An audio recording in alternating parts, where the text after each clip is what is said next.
sea in the air. Here, three, four, got one Joe, get some more. Yes, get more G.I. Joes. Then Hi you'll guys, be able to build the sort welcome of back to the battle Playroom. scenes you always... In 1964, I was 12 years old, and that was when I bought my first G.I. Joe. Army, Navy, Air Force, and Marines. I had them all. And today, we're going to take a look at five figures that have custom-made uniforms that were made by Cotswold Collectibles. And they were on sale in the late 90s to early 2000s. And they're just impossible to get anymore. Let's take a look. Now, these figures are dressed as they would be as they were returning home at the end of the war. There are 3 enlisted men and 1 officer. And their appearance is like that of thousands of soldiers who had just been discharged at the end of the war. Now, the first figure is a U.S. Army infantryman, and he wears a 1944 service uniform with the Eisenhower jacket, officially known as M 1944 Jacket, Field, Wool, Olive Drab, Issue 1 each. The jacket was named for General Dwight D. Eisenhower, who admired the form and fit of the British battle dress uniform. The Ike jacket was classified standard issue in November 1944. The figure has the rank of Sergeant First Class, and he also wears the patch of the 1st Cavalry Division. The division saw action in New Guinea, the Bismarck Archipelago, and the Philippines. He also wears the patch of the 25th Infantry Division. Our next figure is a Navy hospitalman. He wears the dress blue uniform that was worn by the enlisted men for dress wear. He has the rank of Petty Officer 2nd Class.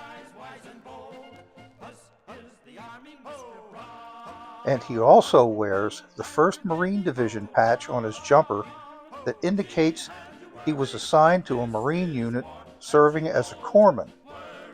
This would have been on Guadalcanal. By the way, all the patches, rank, ribbon bars, and insignia for the first 2 figures were created for me by Robin at 1/6 scale King.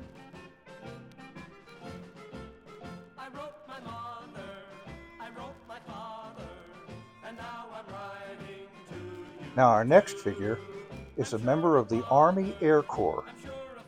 He wears the U.S. Army service uniform, pinks and greens. It consisted of a flannel shirt and trousers, a mid-hip length dress coat, and it featured a waist belt for the enlisted men or a Sam Brown belt for the officers. He has the rank of captain, and he also wears the basic pilot's wings.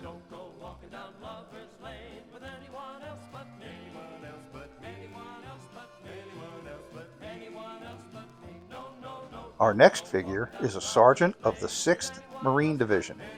The 6th was formed on 7 September 1944 on Guadalcanal from the 1st Provisional Marine Brigade, which was made up of troops from the 4th and the 22nd Marine Regiments. Their only campaign action during the war was the invasion of Okinawa. He wears the Service A uniform of the enlisted Marines. This uniform was adopted in 1943 and is still in use, making it the oldest service uniform still in use by the United States Armed Forces. Now, our next figure is not a G.I. Joe figure. He was produced by Elite Brigade, and he's a gunnery sergeant in the 1st Marine Division. He wears the Service A uniform with the Vandergrift jacket. Following the Guadalcanal campaign, the 1st Marine Division under Major General Alexander Vandergrift were posted to Melbourne, Australia. The Marines only had their utilities and tan summer uniforms, so they were issued Australian Army battle dress uniforms. The Marines called the short jacket the Vandergrift jacket, an American-made version that was virtually the same style as the Ike jacket was issued to enlisted Marines in August of 1945. Now, I'm not real happy with the cap that came with this figure, but my intention is to go ahead and put this uniform on a G.I. Joe figure, and then I can get a better fitting hat made out of a wool material, something that looks more realistic. But for now, I think he looks pretty good. So there you have it.